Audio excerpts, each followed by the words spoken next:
Lecture number 2 matrix की बात करते हैं। इससे पहले वाले लेक्चर वैल्यू क्या होती है, फिर डायगोनल एलिमेंट किसे कहते हैं, ऑर्डर किसे कहते हैं, टाइप्स ऑफ मैट्रिक्स की बात की थी। तो रिव्यू देख लेते हैं।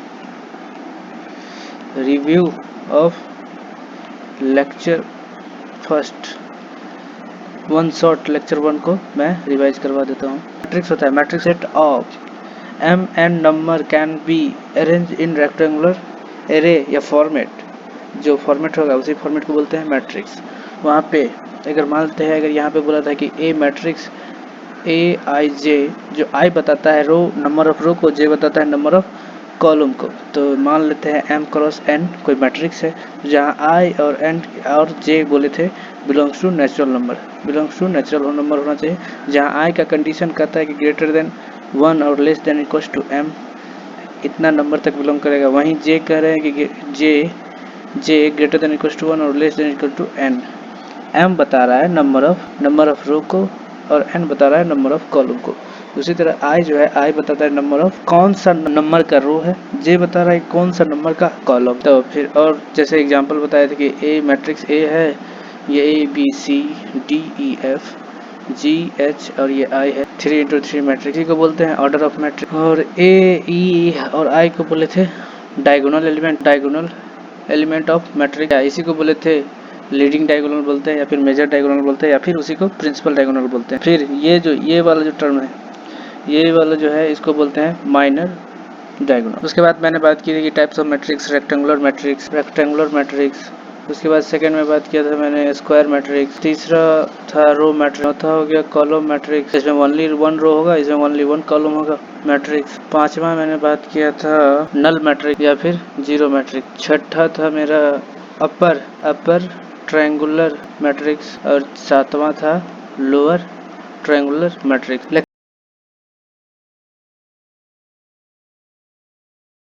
लेक्चर सेकेंड, इसमें अनदर टाइप जो मैट्रिक्स का, उस टाइप के बारे में हम बात करते हैं। तो 7 हो गया था, तो ये हो गया 8वां diagonal matrix. Square matrix only diagonal element are non zero, मतलब डायगोनल एलिमेंट नन जीरो होना चाहिए and remains other elements are zero. से मान लेते हैं कोई मैट्रिक्स है 2 0 0 0 4 0 0 0 5, ये 3x3 मैट्रिक्स है। तो यहाँ पे कह रहा है कि ये जो मैट्रिक्स डायगोनल का है, डायगोनल एलिमेंट जितना भी है वो जीरो नहीं होना चाहिए, तो इसी को बोलेंगे हम डायगोनल नन जीरो एलिमेंट। या फिर इसको और तरीके से डिफाइन कर देते हैं, और a matrix which have all elements are zero above or and below the leading diagonal element के नीचे ट्रायंगल और अपर ट्रायंगल, लोअर ट्रायंगल और अपर ट्रायंगल का जो क्या होना चाहिए, जीरो होना चाहिए, बोलते हैं डायगोनल मैट्रिक्स। बस ओनली वन, मतलब डायगोनल एलिमेंट जो भी होगा वो जीरो नहीं होना चाहिए। दूसरा मतलब 9 स्केलर मैट्रिक्स, ये भी डायगोनल मैट्रिक्स ही होता है, बस इसमें क्या होता है, ये कोई स्केलर मतलब इसमें जितना भी डायगोनल एलिमेंट होगा वो सब के सब बराबर हो। A diagonal matrix which have all the diagonal elements are equal to each other. से एग्जाम्पल की बात करते हैं 5 0 0 0 5 0 0 0 5, या फिर इसको जनरलाइज्ड फॉर्म में देखते हैं तो K1 0 0 0 K2 0 0 0 K3, 3x3 का मैट्रिक्स है, 3x3 का मैट्रिक्स है। ये स्केलर होने के लिए क्या होना चाहिए, K1 is equal to K2 is equal to K3, another constant से K मान लेते, ये कंडीशन फुलफिल करेगा तो हम बोल देंगे क्या, स्केलर मैट्रिक्स। अगर यहाँ पे अगर K1 K2 नहीं है, K1 is not equal to K2 is not equal to K3, तो इसको बोल देंगे डायगोनल मैट्रिक्स। और ये इक्वल है तो इसको बोल देंगे स्केलर मैट्रिक्स। अगर ये ही वैल्यू अगर 1 हो जाए, मतलब K1 is equal to K2 is equal to K3 is equal to 1, तो इसको बोल देते हैं आइडेंटिटी मैट्रिक्स। बात करते हैं टाइप ऑफ मैट्रिक्स, नंबर हो गया 10वां identity matrix. A diagonal matrix which have all the diagonal elements are equal to unit. तो यहाँ इसको डिफाइन करते हैं कि ए कोई मैट्रिक्स है 1 0 0 0 1 0 0 0 1, जैसे 3 इंटू 3 मैट्रिक्स, या फिर स्क्वायर मैट्रिक्स होना चाहिए। ये जो डायगोनल मैट्रिक्स में बोले थे कि हर एक डायगोनल एलिमेंट स्क्वायर होना चाहिए। जो भी कंडीशन रहेगा मैट्रिक्स का वो हमेशा डायगोनल मैट्रिक्स पे लगता है। सेम मानते हैं मैट्रिक्स कोई बी है तो यहाँ पे हो जाएगा 1 0 1। ये 2 इंटू 2 मैट्रिक्स का यूनिटरी मैट्रिक्स है और ये 3 इंटू 3 मैट्रिक्स का आइडेंटिटी मैट्रिक्स है।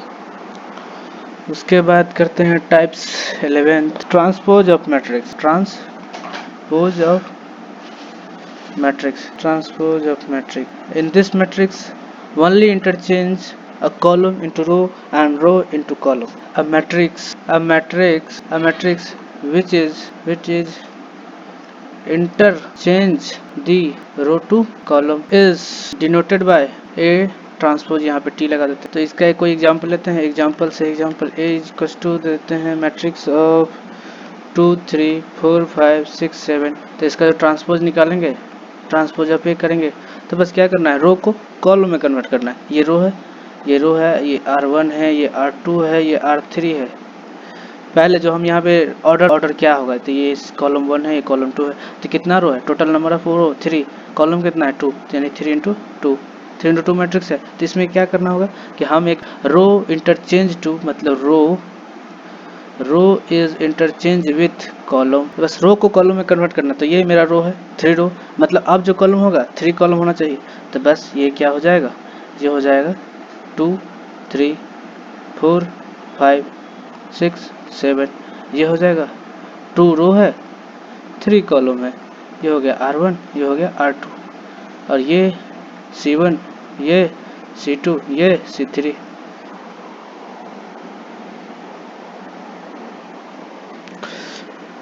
इसमें कुछ प्रॉपर्टी है, तो यहाँ पे बात करते हैं property of transpose. Properties of transpose matrix. तो फर्स्ट, पहली बात, इसको डिनोट करते हैं ट्रांसपोज, मतलब इसे डिनोटेड बाय दिस। हाँ, तो इसकी प्रॉपर्टी फर्स्ट, तो फर्स्ट कहते हैं कि ट्रांसपोज ए का ट्रांसपोज अगर लेंगे ना तो ए हो जाएगा। दूसरी बात कह रहे हैं कि ये एसोसिएटिव लॉ जो होता है, ए प्लस बी का ट्रांसपोज लगाएंगे तो ए का भी ट्रांसपोज आएगा प्लस बी का भी ट्रांसपोज आएगा। यही कंडीशन अगर मल्टीपल में देखते हैं तो ए इंटू बी का ट्रांसपोज करेंगे तो ए का ट्रांसपोज सेपरेटली एंड बी का ट्रांसपोज सेपरेटली। इसमें कोई इंटरचेंज करने की ज़रूरत नहीं, बस सेपरेटली जो है ट्रांसपोज उसी को उस पर डाल देना है। तो कितना टाइप हो गया था, 11। अब बात करते हैं टाइप 12। टाइप यहाँ टाइप 12 के बाद symmetric matrix. Symmetric matrix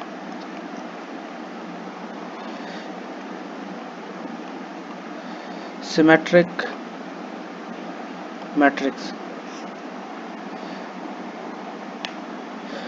a square matrix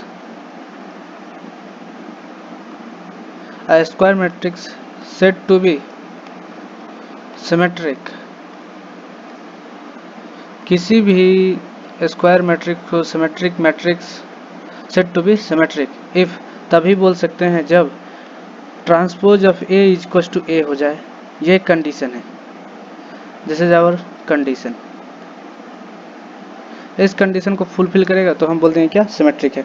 तो एग्जांपल लेते हैं, से ए इज अ मैट्रिक्स ऑफ 1 3 5 3 9 5, ये हो गया 9, ये हो गया 6, यहाँ भी 6, यहाँ हो गया 8। तो अब बात करते हैं, ये 3 इंटू 3 मैट्रिक्स है। तो यहाँ देखिए, इसको सिमेट्रिक मैट्रिक्स को समझने के लिए इसको एक इमेजिनरी मिरर मान लीजिए। मिरर मारने के बाद देखिए एक दूसरे के रिवर्स है, मतलब ये मिरर इमेज है। तो मिरर के सापेक्ष जो डिजिट मेरे इस साइड है अपर साइड है, उसी तरह लोअर के पास भी है। ये 5 का सुपर इम्पोज 5 6 6। तो ये मिरर, इसको मिरर मानते हैं। Assume imaginary mirror of the diagonal को हम मिरर मान लेते हैं इमेजिनरी। तो इसके जो मिरर इमेज बन रहा है 3 मानना चाहिए, वही है। तो ये सिमेट्रिक मैट्रिक्स को फॉलो करने के लिए कि A of transpose is equal to A होना चाहिए। दूसरा टाइप देखते हैं, टाइप नंबर 13वां। तो यह होता है एस्क्यू सिमेट्रिक मैट्रिक्स।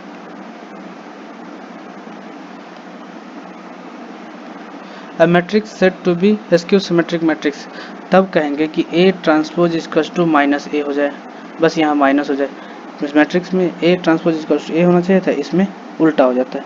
तो इसमें एग्जांपल से taken example, a matrix said to be skew symmetric matrix where A if यदि A transpose equal to minus A होना चाहिए। तो एग्जांपल लेते हैं, यहाँ 0 1 3 -1 0 2 -3 -2 ये 0 3 इंटू 3 मैट्रिक्स है। यहाँ अगर जनरली फॉर्म में बात करते हैं कि AI J ट्रांसपोज में क्या होता है, रो को कॉलम में चेंज करते हैं, कॉलम को रो में। तो ये कह रहा है कि जब ट्रांसपोज निकालेंगे तो निगेटिव में आना चाहिए, JI के बराबर आना चाहिए। तो ये क्या हो जाएगा, skew symmetric matrix where for all value of IJ, for all value of IJ के हर एक वैल्यू पे ये डिफाइंड है। इसी तरह से सिमेट्रिक मैट्रिक्स में जो है कंडीशन कह रहा है कि A transpose is equal to A, तो IJ कोई मैट्रिक्स दिया हुआ है, ठीक है, A ये कह रहा है कि ट्रांसपोज होगा तो ये हो जाएगा JI। ये कंडीशन कहाँ तक वैलिड है, तो for all value of I and J। IJ का कंडीशन पता है, I और J जहाँ पे क्या है, बिलोंग्स टू नेचुरल नंबर। यहाँ IJ के हर एक नंबर या फिर वैल्यू के लिए ये कंडीशन एप्लीकेबल होगा, तभी हम इसको बोल देंगे सिमेट्रिक मैट्रिक्स। अगर यहाँ अगर एप्लीकेबल है तो इसको बोल देंगे स्क्यू सिमेट्रिक, जो transpose A equal to minus A को फुलफिल करे। नोट, एक नोट लिखेंगे, every square matrix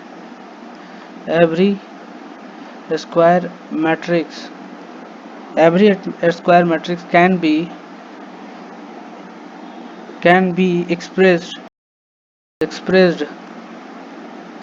as the sum of symmetric and skew symmetric matrix। कह रहा है कि every square matrix can be expressed as the sum of symmetric matrix and skew symmetric matrix. तो इसको समझते हैं, तो मतलब इसको पहले डेट जो लिखा हुआ है उसको हम समझते हैं कि एक स्क्वायर मैट्रिक्स है जो कह रहा है कि बराबर होगा स्क्यू सिमेट्रिक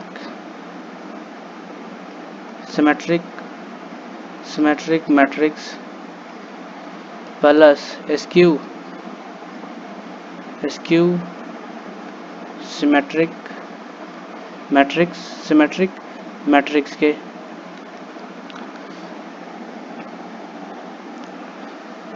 कोई A मैट्रिक्स है दिया हुआ,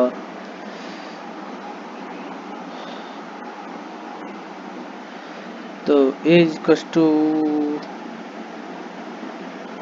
सम ऑफ, तो A plus A transpose by 2 plus A minus transpose A is equal to 2। तो जनरली इसको सिंप्लीफाई करेंगे, ये A इक्वल टू A के बराबर ही हो जाएगा, A इक्वल टू A के बराबर है, जो कंडीशन को बताता है।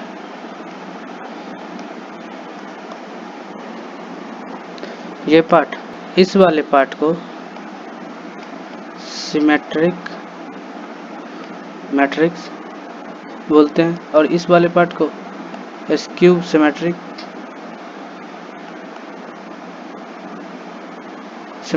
मैट्रिक्स।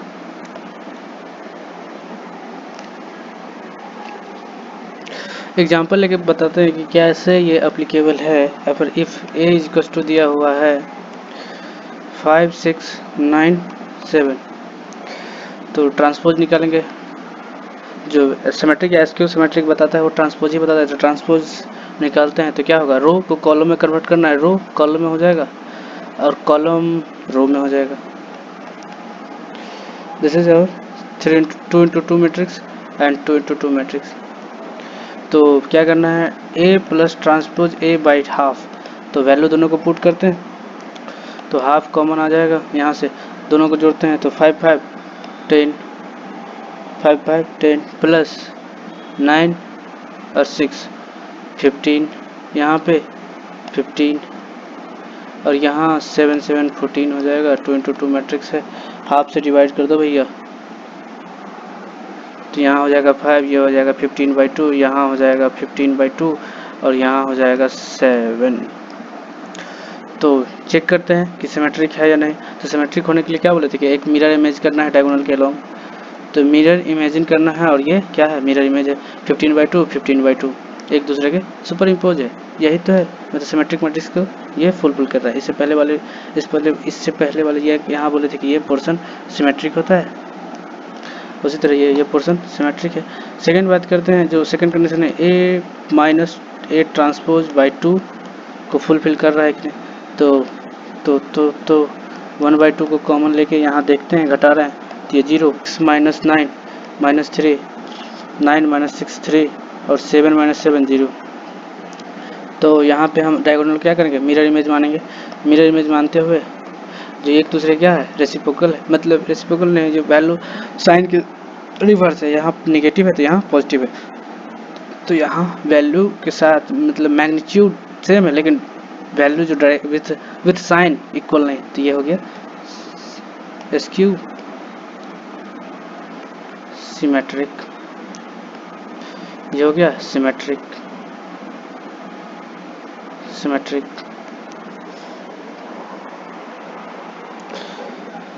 नेक्स्ट टाइप याद नहीं अब कौन सा नंबर था, बात करते हैं ऑर्थोगोनल मैट्रिक्स। ऑर्थोगोनल मैट्रिक्स वो होगा, a square matrix said to be orthogonal if a square matrix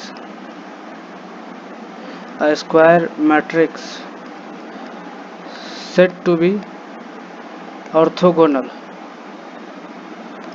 होने के लिए if यदि a into transpose a is equal to क्या होना चाहिए, I हो जाए, यानी आइडेंटिटी मैट्रिक्स, या फिर transpose of a into a, दोनों ही सूरत और हालात में दोनों क्या होना चाहिए, आइडेंटिटी मैट्रिक्स होना चाहिए, तभी बोलेंगे इसको क्या, ऑर्थोगोनल मैट्रिक्स।